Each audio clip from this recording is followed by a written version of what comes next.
Всем привет, ребята! Меня зовут Александр Басин, и сегодня мы будем бить в колокола. Подписываемся на канал, ставим лайк. Вон там мой папа учился, ребята.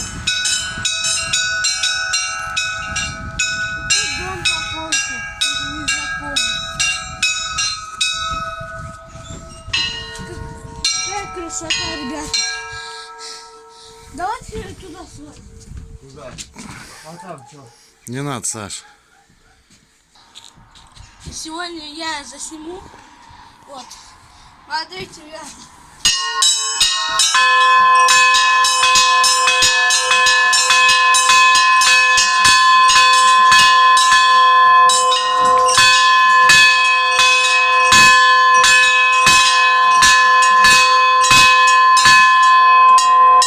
Ребята, подписывайтесь на канал, ставьте лайк и всем пока-пока!